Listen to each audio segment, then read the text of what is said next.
Bijou, t'as compris, hein? Oui. On a le temps d'avoir le menu. Qu'est-ce que tu vas développer dans quelques minutes, Léa Soukaina? Écoute, on va parler de l'interdiction de manifester qui a été fixée par le président Macky Sall à l'endroit des libéraux du PDS. Ils comptent manifester le 21 novembre d'ailleurs, hein? Macky Sall, lui, avertit, il faut mieux pas manifester pour lui, il n'acceptera pas que qui que ce soit vienne perturber le sommet de la francophonie. Et les libéraux, ils disent qu'ils vont manifester par force. Voilà, et que c'est pour eux, c'est une interdiction, ils parlent de violation de droits, de la Constitution, c'est un bras de fer entre l'État et le PDS. Là. De toute façon, on suivra l'information sur Télévision Futur. C'est tout de suite, alors il n'ose pas venir me mettre l'oreillette. Parce que... Super. Donc c'est parti pour le journal de 10 h présenté par Léa Ndiaye. Ok, ça marche.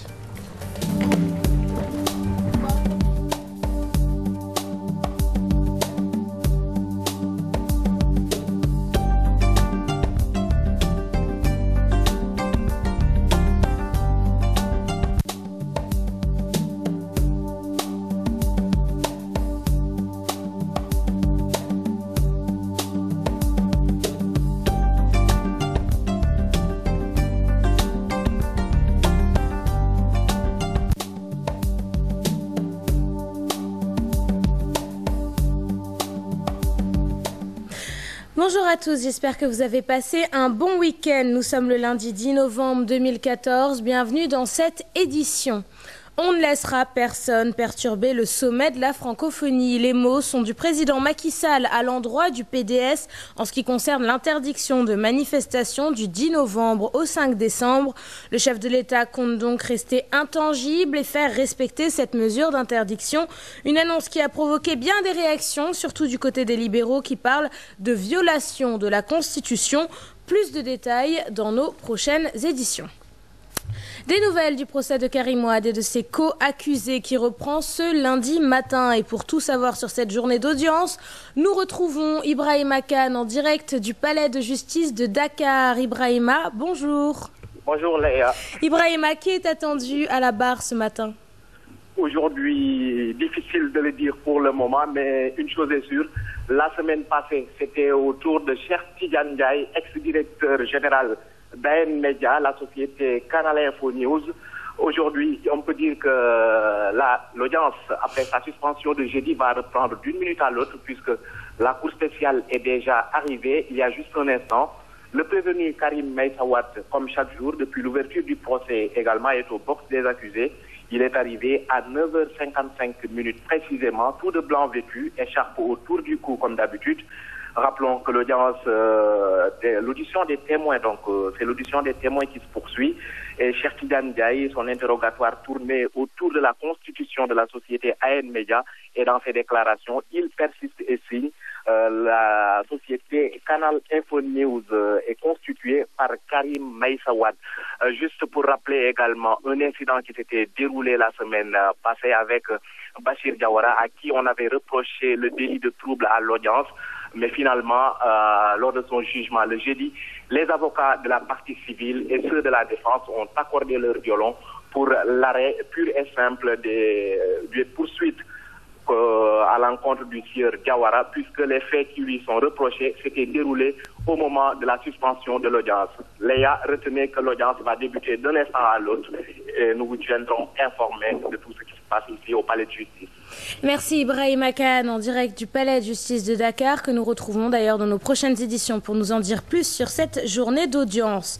Direction l'université Cheikh Anta Diop où les étudiants de la faculté des sciences et technologies de l'éducation et de la formation ont entamé une grève de la faim illimitée depuis vendredi. Ceci pour réclamer leur affectation. 6 d'entre eux sont dans une situation grave mais refusent d'être évacués à l'hôpital. Ces étudiants de la FASTEF ne comptent pas reculer si aucune solution n'est prise. Fatou Kinedem et Tierno Laurent Mendy. Affectez-nous ou enterrez-nous, les étudiants de la FASTEF entament une grève de la faim illimitée à leurs risques et périls. L'état de 6 d'entre eux nécessite une évacuation, mais ils refusent. L'ambulance venue à leur secours est repartie. Le collectif a décidé, soit rejoindre, il y a un problème de choix, soit on regagne les classes, soit on regagne les cimetières.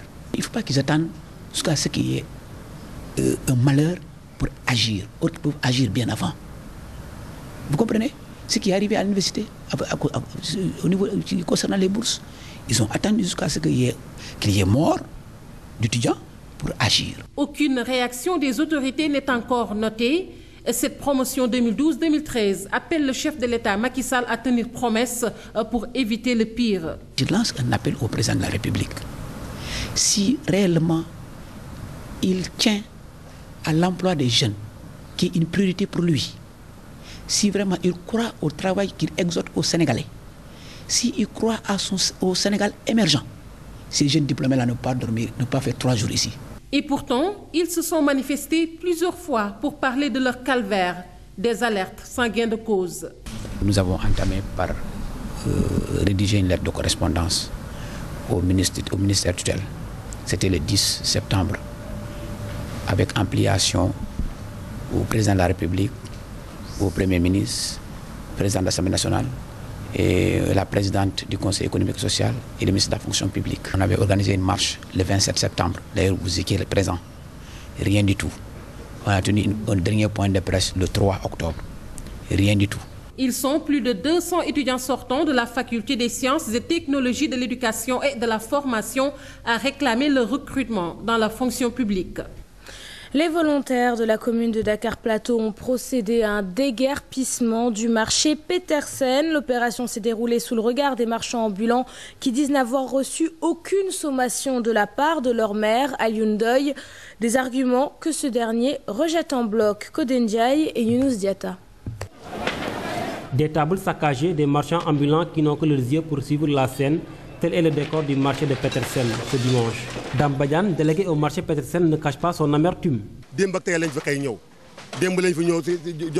C'est hier qu'ils sont venus nous aviser de vider les lieux. Mais pour déguerpir quelqu'un, il faut au minimum de dialogue. Ces pratiques doivent cesser. Je ne peux même pas qualifier ces actes. C'est ignoble. Ce marchand ambulant embauche la même trompette. Ils nous ont donné aucun délai. S'il y a avertissement, c'est récent. Ils ont fait de n'importe quoi cette fois-ci. Le maire de la commune de Dakar-Plateau dégage en touche. Pour lui, des avertissements ont été servis à ces ambulants. Chaque fois, on nous demandait, pour des raisons X, de patienter. Le dernier motif, c'était la tabaski. On nous avait sollicité pour qu'on comprenne les gens et on attende que la tabaski passe. C'est ce que nous avons fait. Moi, je suis à ma 6e année de mandat. 6e. Je n'ai pas cessé de discuter avec les gens, de leur demander. Mais aujourd'hui, je deviens ridicule. Parce que quand je vais dans une réunion, on me dit vous ne faites pas votre travail. À force de comprendre les gens, aujourd'hui, on dit Alioune Ndoye maire, défoule le game. Vous comprenez? Donc, il y a à un moment donné un problème de responsabilité que nous prenons. Ça n'a rien à voir. Maintenant, n'importe quel responsable ici, s'ils viennent là, ils m'écoutent, hein, ils sont autour de moi. Ils ne vous diront pas qu'ils n'ont pas rencontré le maire, qu'ils n'ont pas échangé avec le maire. Ce n'est pas possible. Le maire Alioune Ndoye précise qu'il ne compte pas s'arrêter en si bon chemin. D'autres opérations vont être menées dans des endroits dans toute la commune de Dakar-Plateau. Et le maire de la commune de Dakar-Plateau qui demande à l'État de lui octroyer le terrain qui se trouve aux abords du marché Petersen. Un appel que l'édile de la commune lance au président Macky Sall afin de recaser provisoirement les marchands ambulants, le temps de leur trouver un autre site. Alioune Ndoye, toujours au micro de Coden Ndiaye. Que l'État mette, je fais une demande. Le temps que des solutions se trouvent, que me permettent de prendre tous ces gens, de les recaser ici à l'intérieur, le temps que les solutions définitives soient prêtes. Si, voilà, il faut que les gens nous aident. Donc je demande aujourd'hui à l'État, au président, ce terrain, il y a un problème de propriété. Il y a un conflit qui est là-dessus. Le temps qui se règle, puisqu'il y a de l'espace, qu'on nous permette de permettre à ces jeunes tranquillement de s'y installer, le temps que ce que la ville est en train de construire, etc., soit achevé. Peu de poissons, des légumes jugés trop chers par les acheteurs dans les marchés en ce moment. Ce n'est pas la meilleure période. Une situation qui, selon certains commerçants, s'expliquerait par la fin de l'hivernage. Ils promettent un meilleur approvisionnement d'ici le mois de janvier. Retrouvons Aminata Mbaresso et Tierno Laurent Mendy au marché Gueule-Tapée de la Médina. Pour son repas du dimanche, Fatou Ndiaye avait concocté son menu du jour avant même de venir au marché. Mais une fois sur place, les choses se présentent autrement. J'avais prévu de préparer du domada, mais là, je n'ai pas encore trouvé le poisson. Et même les poissons que j'ai marchandés, les prix sont assez élevés. J'ai fait plusieurs étals, mais je peine à trouver le poisson que je voulais. En cette période, nombreuses ménagères se plaignent de la rareté du poisson et de la cherté de certains légumes. C'est un constat que j'ai également fait. Le poisson est introuvable sur le marché. En fin d'hivernage, toujours les légumes sont chers. Les canes, ça vient du Maroc. Les couchères là, ça vient du Maroc. Les poivrons aussi, ça vient du Maroc. Avec la tomate, tout ce qu'on vend ici, c'est les produits marocains. C'est pour cela que c'est cher. Une réalité difficile aussi bien pour les acheteurs que pour les revendeurs. Les poivrons, en temps normal, on paye le kilo à 500, 600, 300. Mais maintenant, on paye le kilo entre 2000 et 1500. En temps normal, on paye les carottes Sénégal à 300, 400 maximum. Mais celle du Maroc, on paye le paquet à 6 000, 7 000. C'est pénible des deux côtés parce qu'il arrive qu'on nous vende la caisse de poisson à 40 000 francs CFA alors qu'auparavant je pouvais l'avoir à 22 000 francs CFA. Ça se répercute sûrement sur le prix. Toutefois, ceux qui ont l'habitude de venir au marché peuvent garder espoir. Ces commerçants indiquent que d'ici janvier à février, le marché sera plus approvisionné en produits locaux et le panier de la ménagère plus garni. Parlons de toute autre chose à présent. L'erreur judiciaire, une erreur de fait commise par un juge lors d'un procès lorsqu'elle condamne un innocent ou qu'elle libère un coupable. Il est toujours extrêmement difficile pour un juge de s'en apercevoir.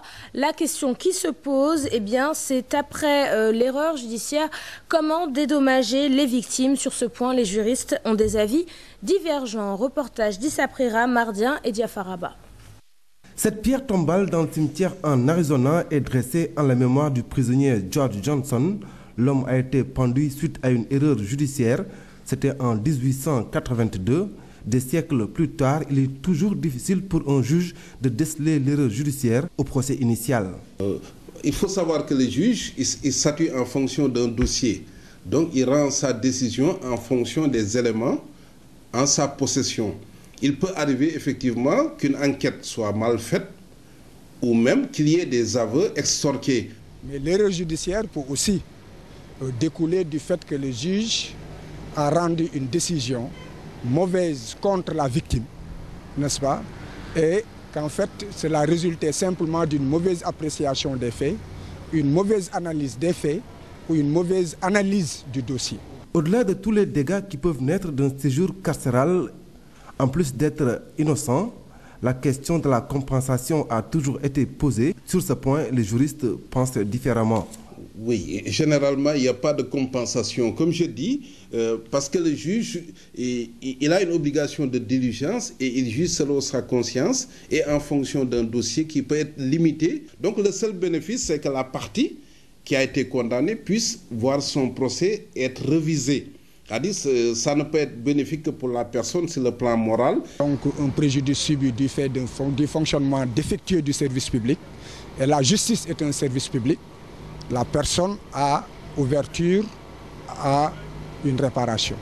Une erreur judiciaire est une erreur de fait connue par une juridiction dans l'appréciation de la culpabilité d'un présumé. Aujourd'hui, grâce à la science, bon nombre d'entre elles peuvent être neutralisées. Dissa Prera, merci. Ainsi se termine cette édition. Merci de l'avoir suivi. Excellent début de semaine et très bonne suite des programmes sur notre antenne. Au revoir.